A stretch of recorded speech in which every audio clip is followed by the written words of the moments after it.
Money साहब, recounting का अमल तो जारी है, लेकिन आपके अलावा टीएलपी और आज़ाद उम्मीदवारों के अलावा बाकी तमाम जमातों को तहफ़्फ़ुज़ात हैं। वो कहते हैं जी बैग्स की सील्स खुली हुई थी। अगर बात दुरुस्त है तो तहफ़्फ़ुज़ात तो आपको भी होने चाहिए। नहीं अब्दुल्ला, ये बात बिल्कुल दुरुस्त नहीं है। मेरी जो मालूमात हैं, जो मैंने मालूमात ली हैं, एक तो ये कि जो कुछ भी रिकाउंटिंग का अमल हो रहा है उसको बाकायदा रिकॉर्ड किया जा रहा है। वहाँ पर स्क्रीन लगी हुई है, कैमरे लगे हुए हैं और उन कैमरों के सामने ये सब कुछ हो रहा है। जो ये हमारे दोस्त कह रहे थे कि जी बैग पहले से खुला हुआ था, वो बैग इनके सामने खोला गया था और ये ज़ाहिर है कि इनको कोई ना कोई जवाब देना था तो उन्होंने आके दिया। और मैंने जो दरख्वास्त देखी है उनकी, जो उन्होंने सबमिट करवाई है, उसमें भी अगर आप देखेंगे तो बैग खोलने वाली जो लाइन है वो बिल्कुल आखिर में बाद में लिखी गई, जब गालिबन उन्होंने दस्तखत वगैरह कर लिए तो उसके बाद। अगर तो बैग खुला होता तो सबसे बड़ा शायद आर्गूमेंट यही होना चाहिए था, दलील ही होनी चाहिए थी, जवाब ही होना चाहिए था कि जी यार जो है वो बैग खुले हुए। लेकिन इस दरख्वास्त में देखें कि उन्होंने फॉर्म 46 की बात की है और दूसरी चीज़ें बात की कि एक्सेस नहीं दिया, हमें काउंटर फाइल तक नहीं दिया, कुछ नहीं किया, वो बातें की उन्होंने। बाकी बैग खुला होने का जो इल्ज़ाम है वो सरीहन गलत है।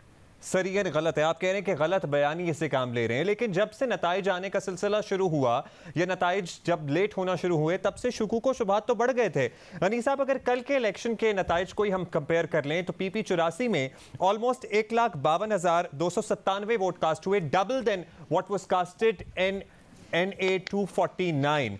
वहां पर इंतखाबात के नताइज आने में सुबह 4 बजे का वक्त लग गया था। कल ऑलमोस्ट रात 12:30 बजे डबल अमाउंट ऑफ वोट्स के साथ नतीजा कंपाइल हो गया था। नहीं, रात 12:30 नहीं हुआ, मैं भी फॉलो कर रहा था। ये 2 बजे के करीब जाके 100% बताए जाए थे। लेकिन इसमें भी देखें, मैं इस बहस में नहीं पढ़ना चाहता, ये इलेक्शन कमीशन का इशू है कि उसकी वजाहत दे। लेकिन हमने जो मालूमात ली कि क्यों ये ताख़ीर हुई थी, तो उसका सबब ये बताया गया कि जो पोलिंग प्रिजाइडिंग ऑफिसर्स थे वो अपना सारा मटेरियल फॉर्म 45 सारे बैग्स लेकर 11 बजे तक वहां पहुंच गए थे उनके पास। तो वो जो काउंटिंग वाली बात बताते ताख़ीर हुई, काउंटिंग में कोई ताख़ीर नहीं हुई थी। ये जो कंपाइल कर रहे थे उनके पास एक ही कोई कंप्यूटर था, उस एक कंप्यूटर के अंदर ये सारा उन्होंने फीड करना था और 30 कैंडिडेट थे, 276 पोलिंग स्टेशन थे। तो वहाँ शायद उनका जो कंप्यूटर में बंदा बैठा था उसने ज़्यादा टाइम लिया और उसकी वजह से ताख़ीर हुई। ये जो तासुर दिया जाता है कि जी कोई 4 बजे तक काउंटिंग नहीं हुई थी, नताइज लेट पहुंचे, ये बात बिल्कुल गलत है। जो कुछ भी ताख़ीर हुई उसमें इलेक्शन कमीशन की अपनी जो एडमिनिस्ट्रेटिव इशूज़ हैं उसकी वजह से हुआ और ये इस्लामाबाद में जो ECP है उनके भी इल्म में था, जो यहाँ पर इलेक्शन कमीशन सूबा सिंध में उनको भी पता था। तो अगर उनकी ताख़ीर और उनकी मिस एडमिनिस्ट्रेशन की सज़ा जीतने वाले कैंडिडेट को देना चाहते हैं, पार्टी को देना चाहते हैं, तो ये गलत है। बाकी सारा दिन जब तक इलेक्शन होता रहा, जब तक वोटिंग होती रही, जब तक काउंटिंग होती रही, कहीं से किसी जमात की जानिब से कोई धांधली का इल्ज़ाम नहीं लगा। ये जो इल्ज़ाम लगा वो रात 2:30 बजे लगा, जब PMLN को ये यकीन हो गया था कि वो हार गए। अच्छा गनी साहब, अगर रात 2 बजे भी कल के नताइज आ गए, फिर भी डबल तादाद में वोट हम कंपेयर करें 249 से, तो उसमें कितना टाइम लग गया और कल का कितना टाइम लगा, ये भी आपके सामने है। अच्छा, रीपोलिंग में नतीजा जो भी आए, आप लोग फिर इसे मिनोन तस्लीम करेंगे? पीपल्स पार्टी तो एटलीस्ट तस्लीम करेगी ना, आप लोग तो इस प्रोसेस का पार्ट है। मैं जो आपने पहले एक ऑब्जर्वेशन दी, जरा उस पर बात कर लूँ। मैं फिर कह रहा हूँ कि वोट काउंट होने का इशू इसमें नहीं था, काउंटिंग मुकम्मल हो गई थी। कंपाइलेशन का मसला था। कंपाइल जो उन्होंने कंप्यूटर में किए हैं उसमें वक्त लगा है। तो ये मैटर नहीं करता कि वोट कितने पड़े थे, वोट का इशू ही नहीं है। वो जो टाइपिंग आप करते हैं, जब कंप्यूटर में चीजें फीड करते हैं, तो उसमें अगर किसी ने 10,000 वोट लिए तो आपको लिखना है कि 0 वोट लिए तब भी लिखना है, उतना ही वक्त 10,000 में लगना है, उतना ही वक्त 0 में लगना है। जो दूसरी बात आपने कही कि रिकाउंटिंग की जो बात है, देखिए रिकाउंटिंग का अमल अभी तक तो जो जारी है, हमारे लोग आएंगे वापस, उनसे मैं तफसील दे लूंगा, लेकिन फिलहाल इत्मीनान बख्श था।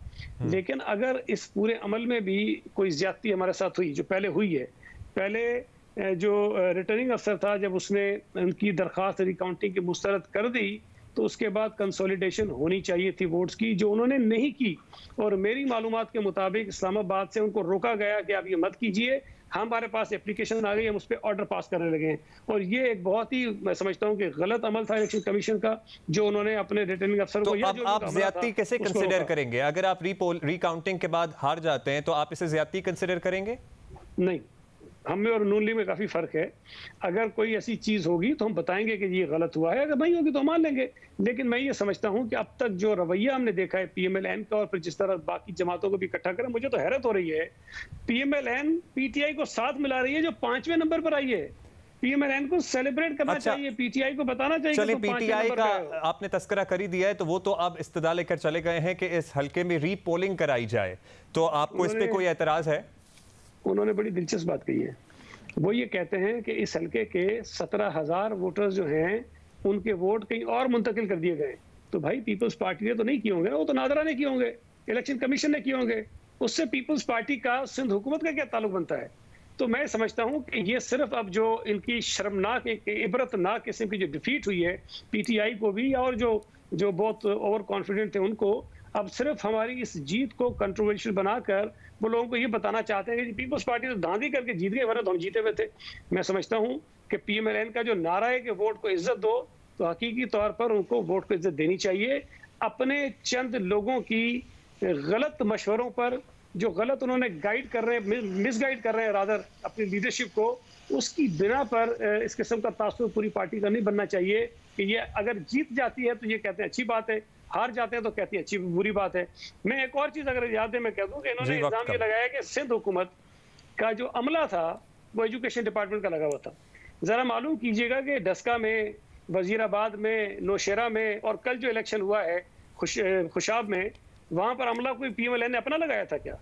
वहां पर भी जो हुकूमतें होंगी उन्हीं का अमला लगता है, और वो इलेक्शन कमीशन के मातहत होकर काम करता है। तो जहां आप जीत जाते हैं मामले पर भी आपको एतराज नहीं है, जहां हार जाते हैं मामले पर भी आप कीड़े निकालना शुरू कर देते हैं, हुकूमत के ऊपर भी इल्जाम लगाना शुरू कर देते हैं। तो मैं समझता हूं कि अगर ये ग्रेसफुली अपनी शिकस्त मान लेते और उसके बाद अगर कोई फ्लॉज थे, इलेक्शन कमीशन की मिसमैनेजमेंट थी, कोई और चीजें थी जिसके शवायद उनके पास होते, अगर वो दरखास्त लेकर जाते तो शायद हम भी इस बात को मान लेते कि ठीक है जी, इनके बात में वजन है, सुन ली जानी चाहिए। बहुत शुक्रिया। ग्रेसफुली सईद गनी साहब का कहना है कि अपनी शिकस्त मान लेते और उसके बाद कोई शिकायत होती तो शवाहिद लेके जाते तो हम भी अपना मौक़िफ़ पेश करते।